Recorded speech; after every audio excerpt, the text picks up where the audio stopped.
And well, since our topic is on divorce, then why don't we head towards how, for example, women, how do the 68% or 65% or whatever around there, what are some things that they can do to help themselves cope with a divorce? From my experience, I found that usually both partners had or have an inkling of what is about to happen relative to a divorce long before the process goes through. Now, I need to first say something about the method of divorce. The main method that people tend to look to is hiring an attorney, each partner hiring their own attorney. Right. And battling it out in court, battling it out with respect to property, finances, children, the whole schmear. I really tend to minimize the importance of going that route. I advise people to go the route of mediation. Now, I am a trained mediator, and I'm a trained divorce mediator. I choose not to practice that because of the financial situation that takes tremendous amount of energy, and quite frankly, my math isn't that great. But I did a tremendous amount of marital and therapy. And what happens in the divorce court with attorneys representing both parties is they just tear each other apart, and anger becomes rampant and destructive. And who suffers the most? If there are children involved, they do. And whenever a couple would come in to me indicating they wanted some help going through a divorce, I would tell them that the main gauge that they could look to as to how well they were handling themselves and their relationship was using the children as a gauge. Okay? If the children were displaying a reaction that was negative or in some way problematic, they weren't doing a good job, and they needed help with that. So I would recommend mediation to anyone going through divorce. But getting back to my original point, I think that people know some while before they get down to the divorce court or to a divorce action that things are not right in their relationship and that they're moving in that direction.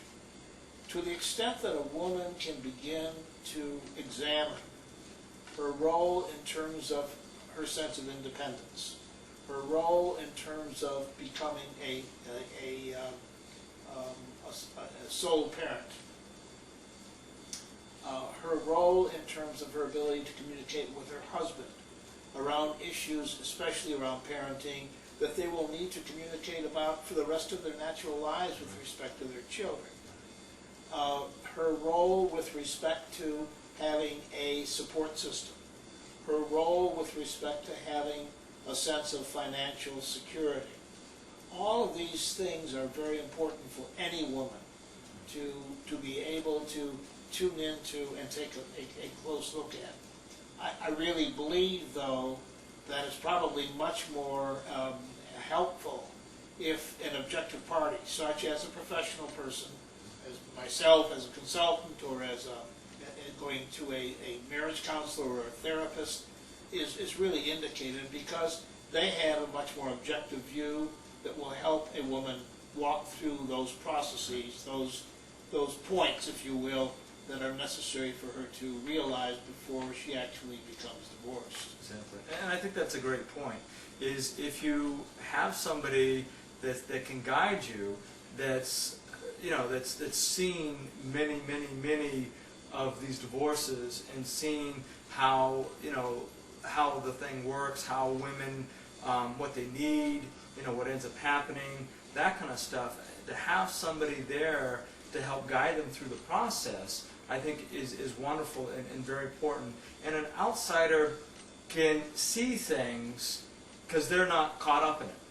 And when you're inside, even if you're a therapist yourself and you counsel other marriages, I think even even they should get a counselor, Absolutely. because you can't be objective. When you're in the situation, you can't see the whole picture. You're too emotionally tied in. Exactly. Sure, sure. I mean, I know that if I, went that route, and thankfully I haven't after 46 years That's fantastic. of marriage, but I would need to see somebody to help me through it. Not just in terms of developing the skills that we were talking about. Right. And getting back to your point, it's a matter of developing skills. Exactly. Okay, it's a matter of knowing what you can do and then begin to practice them before the axe falls, if you will, before Right. the divorce becomes final as a result of what's going on. But to the extent that and this another topic is men, and maybe we should touch upon that, but the woman has a very difficult position, primarily because in our society historically, maybe not so much now because of women's lib and some of the other things that have gone on, but historically, and I believe to a great extent still, women see themselves as being dependent. And to the extent that a woman needs to hone her ability to become more independent, function on her own, not to the exclusion of other people, Right. but in a way that wouldn't result in a reliance on someone like a husband, Right. as may have been the case in the marital situation. And I think that's a good point, especially women and their husbands that have been married especially they've been married a long time, 20, 30 years, you tend to be dependent on each other. And I think it's both sides. The woman might be dependent on the man because he, maybe writes out the bills or handles whatever it is that he handles. Whatever roles they choose, and it could be the opposite. But whatever roles it is that they choose, I think it's good for women and men. If the man normally does the cooking, which in some cases happens, then the woman needs to learn how to cook when she gets a divorce. Those kind of things. And it can be vice versa as well. The man might need to know how to take care of himself, especially after 40 or 50 years. If a man's so dependent upon his wife taking care of all the household things, then he's divorced. Now he's lost. He doesn't know how to do anything. Yeah, I didn't mean to say, So, if I can just jump in, right. I didn't mean to say that the woman is the dependent person in a marital Right, relationship. right. That's not true. Right. Usually they're both dependent Very much. on certain Very much. whatever different things. I know that, Yeah. with my wife, she and I have been talking. We're getting up in age. We've been talking about, what we need to do in order to become more independent, each of us, in the event that, and certainly it's going to happen, Right. one of us leaves. Right. And not by choice, Right. but, and to the extent that we can, each of us, get more involved in what roles the other had played solely, and begin to learn what those skills are. For instance, she takes care of the finances of the books.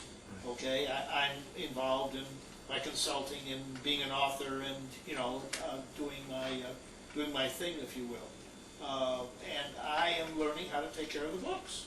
Okay, she is doing much more. She took on the computer. She's learning how to function on her own by running the computer, getting on the internet, doing research, and I think that's part of what she needs to do. Right. So.